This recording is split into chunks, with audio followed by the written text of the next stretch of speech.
Sir, जैसे आप सबको पता है, बलूचिस्तान एक पसमानदा इलाका है और यहाँ पे जो है ना पूरे पाकिस्तान में सबसे बड़ा जो रकबे की लिहाज से सूबा बलूचिस्तान है। यहाँ पे आज अगर हम पाकिस्तान इंजीनियरिंग काउंसिल दफ्तर आए हुए हैं तो सिर्फ यहाँ पे हमारा मुतालिबा नहीं बल्कि हमारा राइट है, क्योंकि यहाँ पे जब इन लोगों ने कुछ पोस्टें एडवर्टाइज़ की थी, वो जो पोस्टें एडवर्टाइज़ की थी तकरीबन 9 मार्च को एडवर्टाइज़ की थी और उस वक्त जो था पूरे मुल्क में नहीं पूरे दुनिया में एक पेंडेमिक सिचुएशन क्रिएट हुई थी जिससे सारे ऑफिस बंद हो चुके थे।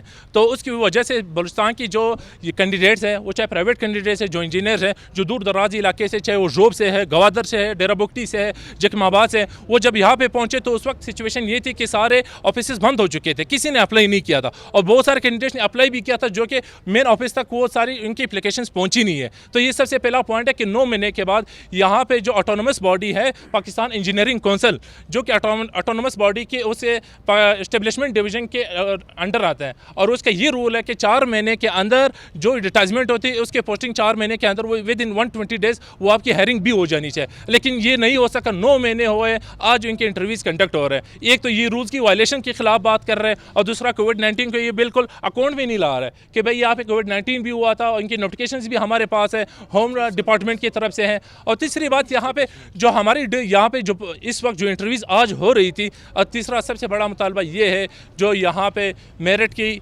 पामाली हो रही है, इसलिए हो रही है क्योंकि जो 14 की ग्रेड के हैं, जो 12 ग्रेड के, जिस यहाँ पे हमारे इंजीनियर्स ने अप्लाई किया, जो प्राइवेट कैंडिडेट्स ने अप्लाई किया, कोई टेस्ट नहीं हो रहा, कोई टेस्ट नहीं हो रहा। सिर्फ इंटरव्यूज़ के बिहाफ पे वो लोग यहाँ पे इंटरव्यूज़ कर रहे हैं, जो कि हम बिल्कुल उनके खिलाफ है।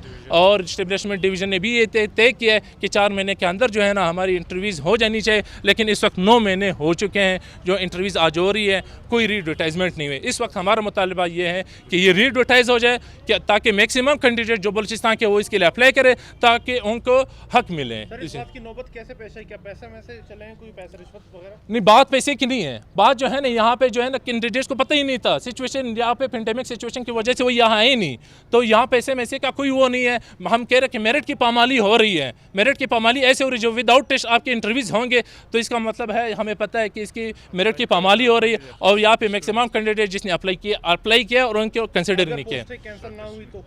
कैंसिल ना हुई, हम नहीं चाह रहे कि ये पोस्टें कैंसिल हो जाए। बलूचिस्तान एक ऐसा सूबा, एक तो पोस्टें हमारी आती ही नहीं है, जब आ जाए हम उसको कैंसिल करने के हक में नहीं है। हम कह रहे कि री एडवर्टाइज कर ले, 1-2 हफ्ते दे दे, अब सिचुएशन क्लियर है, सारे कैंडिडेट इसके लिए अप्लाई करें, मेरिट पे टेस्ट ले ले, उसकी हायरिंग कर ले। अगर री एडवर्टाइजमेंट नहीं हुई, इसी पर हायरिंग हुई तो क्या करें? तो हम कोर्ट जाएंगे, सिंपल कोर्ट जाएंगे सारे।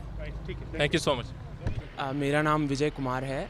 अब रिसेंटली कोई जॉब्स आई थी पाकिस्तान इंजीनियरिंग काउंसिल में, ग़ालिबन कोई 15 मार्च के बाद आई थी। तो ग्लोबल पैंडेमिक जो ये स्टार्ट हुआ है कोविड-19 का, ये ग़ालिबन हुआ था कोई अराउंड 27 मार्च से सारी चीज़ें क्लोज़ अप कर दी गई थी ना।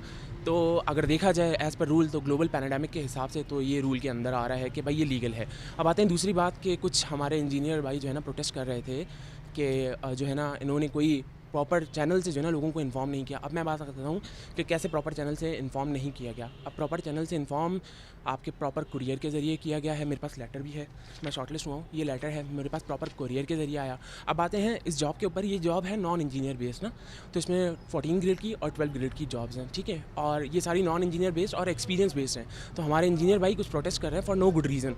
अब प्रोटेस्ट करने की तुक तब बनती है जब ये इंजीनियर बेस्ड हों, तब आप करें प्रोटेस्ट कि भाई चलो ठीक है, अगर आपके पास पोजेसिंग एक्सपीरियंस भी है 5 साल का या 3 साल का, then you can apply it, कि आप लोकल बनता है, लॉजिक बनता है आपका कि भाई आप प्रोटेस्ट कर रहे हैं। अब तो कोई ऐसे जवाब ही नहीं है कि आप प्रोटेस्ट कर रहे हैं। तो मेरे हिसाब से सारी चीज़ें लीगल हैं और प्रॉपर फॉर्मल चैनल से हो रहे हैं। अब ये 4-5 हमारे भाई हैं जो कि इंजीनियर हैं, अब खामखा वो प्रोटेस्ट कर रहे हैं, कोई गो काजी गो के हिसाब से कोई नारे लगा रहा है। आई डोंट नो वाई। अब वो कुछ पता नहीं क्या, कोई एजेंट माफिया पता नहीं क्या कह रहे थे, I don't know about that, but for no good reason they are protesting. मेरे हिसाब से सारी चीज़ें लीगल हैं, मेरे पास लीगल डॉक्यूमेंटेशन भी हैं। आप समझते हैं कि अगर ये इस एहतजाज से ये जो इंटरव्यूज़ हैं ये कैंसिल होते हैं या इसको दोबारा से वो किया जाता है, रिपब्लिश किया जाता है इन जॉब्स को, तो इससे आप लोगों की एक तलफी होगी कि इसने प्रॉपर चैनल से इसको जमा कराया? बिल्कुल सर, अगर हमने एक प्रॉपर चैनल से, एक प्रॉपर मीडिया के थ्रू, एक प्रॉपर मीडियम के थ्रू हमने एक चीज़ अप्लाई की है, एक वेट किया है, तो हमारा तो राइट बनता है ना सर। अब वो लोग जो सो रहे थे, जिनको पता नहीं लगा एडवर्टीजमेंट का, वो तो उनका अपना कसूर है। बगैर भाई देखें, आपने अगर किसी चैनल में या किसी ऑर्गेनाइजेशन में अप्लाई करना है, you should have to be active. अगर आप एक्टिव नहीं हैं तो ये आपका अपना मसला है ना। तो अब उसके लिए आप जो है ना दूसरे की हक तलफी करें तो that's not a good reason. Thank you.